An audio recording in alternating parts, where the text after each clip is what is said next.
Concours Maths ENSA 2019.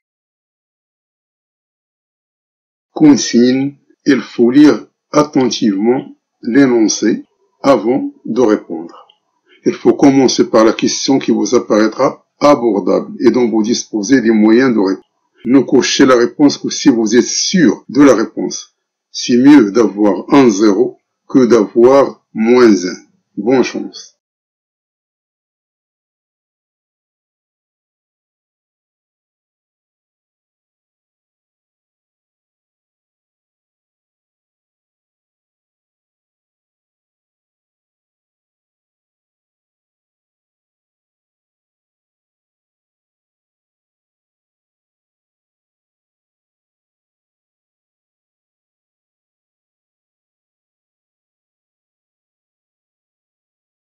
On a une urne qui contient 4 boules jaunes, 3 boules rouges et 3 boules bleues. Les boules sont indiscernables ou touchées. On tire 2 boules successivement et sont remises. On désigne par M la deuxième boule tirée est de couleur rouge. On a donc cardinal de oméga est égal à l'arrangement de 2 parmi 10, car on tire 2 boules parmi les 10 boules de l'urne. On a cardinal de M est égal. C'est ou bien tirer 2 boules rouges parmi les 3 boules rouges, ou bien tirer une boule rouge parmi les 3 boules rouges et tirer une boule parmi ce qui reste, c'est-à-dire 7, au deuxième tirage. Donc, d'où P de M, donc la probabilité de M, c'est cardinal de M sur cardinal de oméga. Donc est égal à l'arrangement de 2 parmi 3 plus l'arrangement de 1 parmi 3 qui multiplie l'arrangement de 1 parmi 7 sur l'arrangement de 2 parmi 10 qui est égal à 27 sur 90. Donc il faut cocher la réponse A qui est la réponse juste.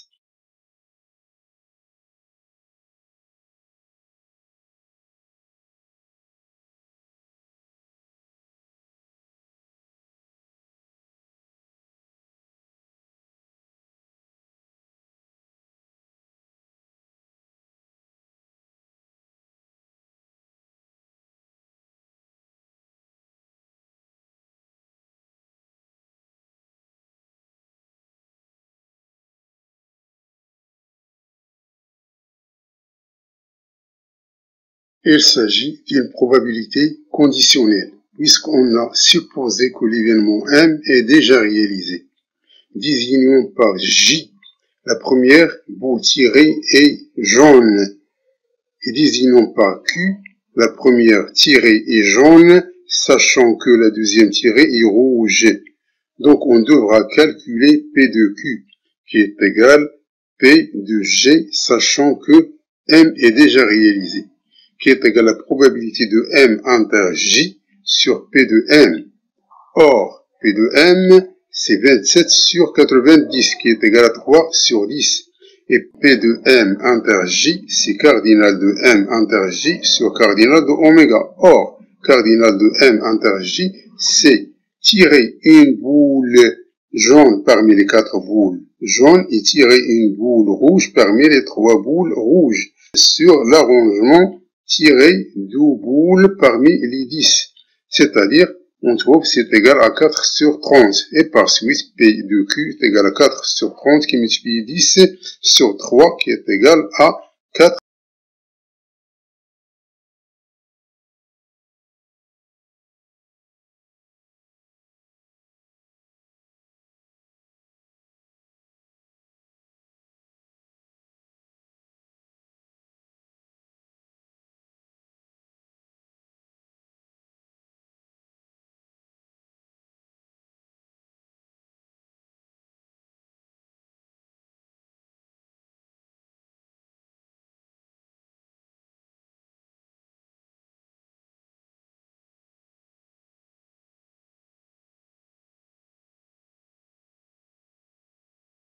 Égal à -1 plus racine de 2 plus I.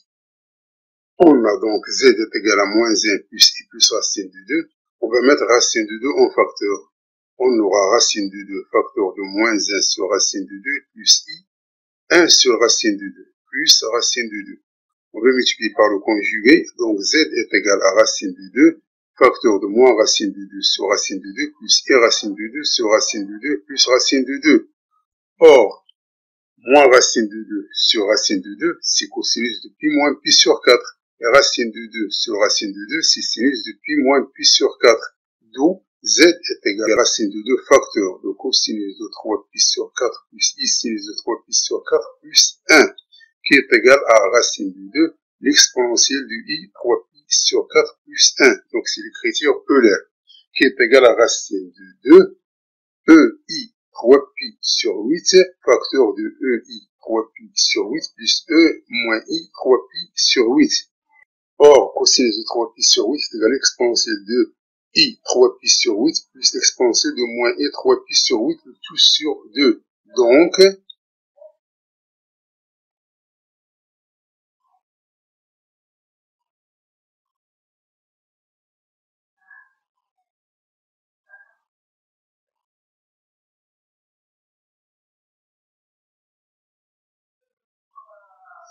l'exponentielle de i 3 pi sur 8 plus l'exponentielle de moins i 3 pi sur 8 est égal à 2 fois cosinus de 3 pi sur 8. Et par suite, z est égal à 2 racine de 2 cosinus de 3 pi sur 8, l'exponentielle de i 3 pi sur 8. Et comme 3 pi sur 8 est compris entre 0 et pi sur 2, donc le cosinus de 3 pi sur 8 est positif. Donc, 2 racine de 2 cosinus de 3 pi sur 8, c'est le module de z. Et l'argument de z, c'est 3 pi sur 8.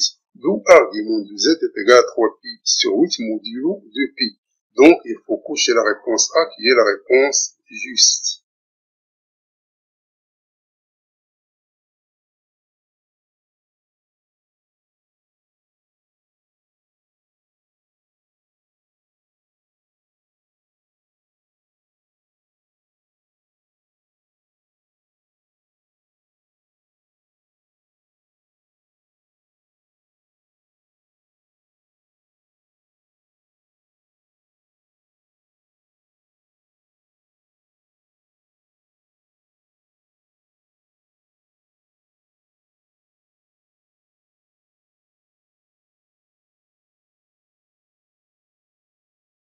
Suite à l'exercice précédent, on a toujours z égale à moins 1 plus i plus racine de 2, donc il est égal à 2 racine de 2 cosinus de 3 pi sur 8, l'exponentielle de i 3 pi sur 8, qui est égal à 2 racine de 2 cosinus de 3 pi sur 8, facteur de cosinus de 3 pi sur 8 plus i sinus de 3 pi sur 8. Donc, après substitution, on aura donc 2 racines de 2 cosinus 3 pi sur 8 au carré est égal à moins 1 plus racine de 2. C'est le réel de z.